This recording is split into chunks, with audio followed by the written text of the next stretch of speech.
Well, excited. I mean, this is the week you work for all season long.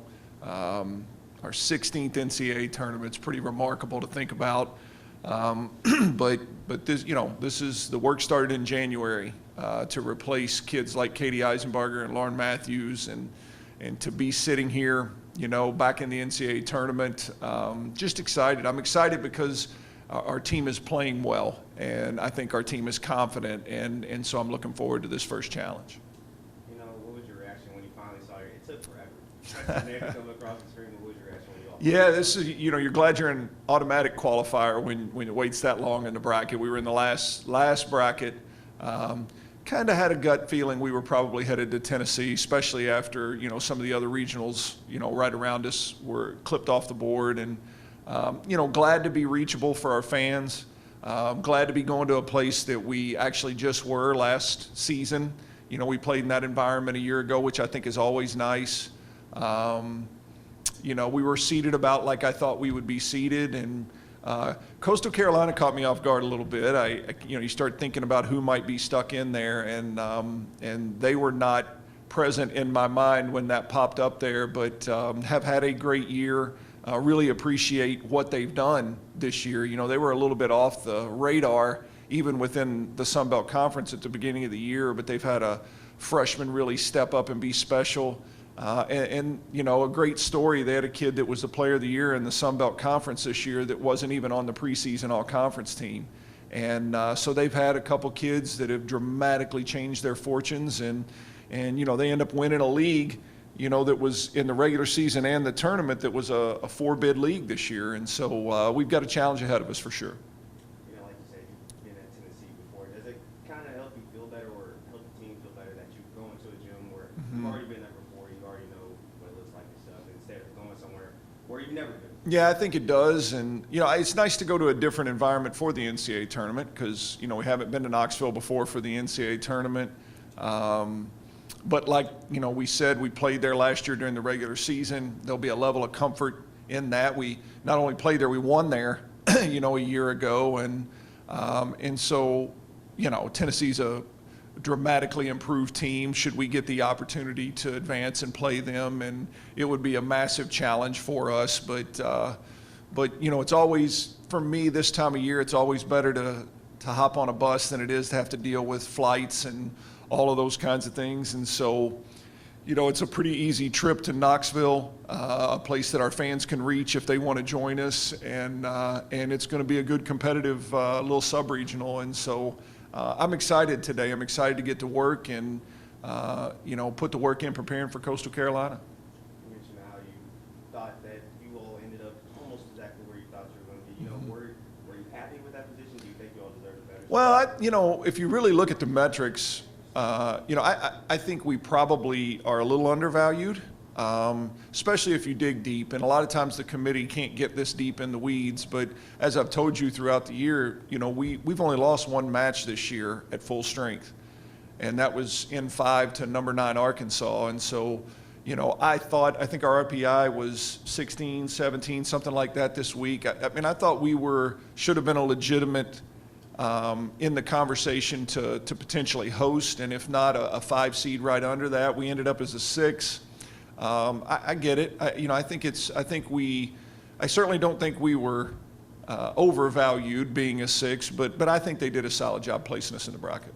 Do you feel like the NCAA or the committee who picks the rankings, do you feel like they kind of just throw Western Kentucky a little under the bus a little bit with ranking this team going and being a seed and only being a win?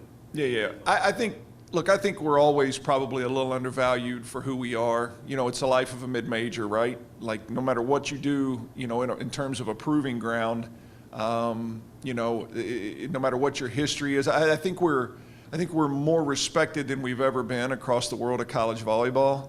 But still, again, the next time there's a comparison between you as a mid-major and some Power 5 school, I think that naturally people are going to start leaning that direction. But that's what these NCAA tournaments are for, right? They're proving grounds.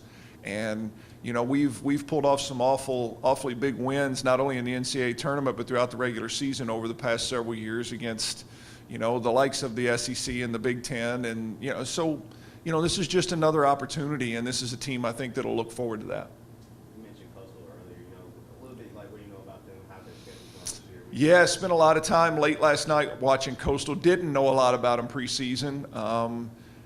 Really respect what they're doing. They're a fun team to watch play. They've got a couple kids that are special offensively. I think it'll be a fun match to watch. I think it's going to be a bit of an offensive shootout. I don't know that they're necessarily equipped to really lock us down. And watching those two special athletes they have offensively, I think it's going to be difficult to just completely lock them down as well. So I think it's going to be, bullets flying on both sides of the net. I think there's going to be great offense on both sides. I think it'll be a really, really fun first-round matchup, and certainly one that I think we both go into, with aspirations to advance. You played a tough schedule this year against many tough teams across the country. Do you feel like, I've asked this before, do you feel like that's definitely helped you all preparing for this instance? There's no question. And, I think you look at our leagues, even though, they had 3-4 teams got in, when you look at the overall footprint of their league versus Conference USA, I think there's a lot of similarities in terms of the level of athlete and the level of play and things of that nature. And so I think our league really prepared us this year too. There's some real quality teams in Conference USA this year. And then non-conference, you saw what we did in non-conference. we went out and put ourselves to the test, and had to battle through a lot of things during that in terms of sickness and injury and all that. But I don't know where our journey will end, but I know someone's going to have to beat us. This team is playing with a lot of confidence. We're good. We're really talented. We've got good leadership. We've got good balance. I like where our team is, and I know, at some point this journey will end, but when it does, someone will have had to beat us on that night. And that's what this tournament's all about. Yeah, you look all the way back in August when the season started, you were like, we got work to do, we're a young team, yada, yada, yada. From there to now, how has the team improved so much to where they're ready for this? Just one of the most gratifying seasons I've been through in a while. Just knowing where we started, especially all the way back to January, and knowing what had to happen to put us in this position, and knowing the work that's been put in by our kids. And this has been a fun team. I don't want this one to end, because this team continues to get better every week. When we were in practice leading up to the selection show, we were still in the gym working on things to add to our team, and that's a lot of fun for me as a coach to know that we're still pursuing new ways and can be a little bit better version of ourselves. And so it's been a gratifying year. I'm really, really proud of this team. There's nothing that could happen from this point forward to change my mind about that. And, I've learned when you get to this point, it feels like there's more pressure, but I feel less, and I want our players to feel less. And this is the icing on the cake, man. This is where you let go of all the pressures and negativities that could pull you down and just go let it fly for each other and be confident in who you are and represent WKU. And I know that's going to happen this weekend. Lauren's hand injury had Abby's back.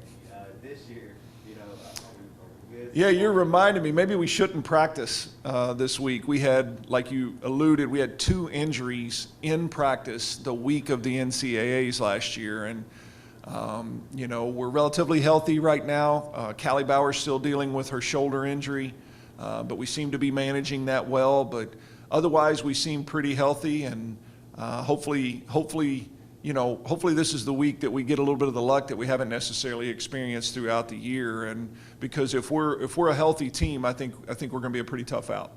What does the week look like heading up to the Yeah, we'll start with film today. I want to get their eyes on Coastal Carolina, and I think that's important as a volleyball player to really see what kids look like attacking balls. Then we'll go Monday, Tuesday, and then probably go ahead and practice Wednesday before we get on the bus to head down to Knoxville. I'm really, really thrilled that, half the bracket is a Thursday, Friday, half of it's a Friday, Saturday. I'm exceptionally pleased that it's a Friday, Saturday to give us an extra day to kind of get our feet on the ground and prepare. And I've done it both ways now, and I certainly value that extra day that we'll have. So we'll leave Bowling Green sometime in the afternoon on Wednesday and hopefully stay in Knoxville for a long time. What was the girls' reaction when the name came across? Seem to be excited. I mean, it's always a fun time. It's always a fun time. It was a great selection show. Really appreciative to Indian Hills for hosting us for the selection show last night. It was a great venue for it, and it's always fun to see our kids' faces light up. Every little girl dreams of that moment when they see their team's name pop up on that screen, and it changes every selection show you ever watch in any sport for the rest of your life because you remember what that feeling is. And but I think our kids are pleased with the draw. I think they're pleased that their families can reach it probably by car, which is nice for them, and so no complaints. I know that's rare for a coach, but no complaints from me right now. We're ready to go. Basically, the last ride with Paige Briggs being 5 years here, 5 tournaments. Have you talked to her about? Yeah, I had a great conversation with Paige last week about this. It's 5 years and it's her 5th NCAA tournament, which I think that's a record, right? She's the only player in program history to compete in that. But I had a great conversation with her last week. She smiled at me before she went home for Thanksgiving and said, I am good. Like, I feel so fulfilled and fortunate for everything that's going on in my career. And I think she has aspirations to play professionally beyond this. And so, a lot of dreams have come true for that girl in her time here on the Hill. And so I think she just wants to go out and be a great version of herself and see how far she can lead this team.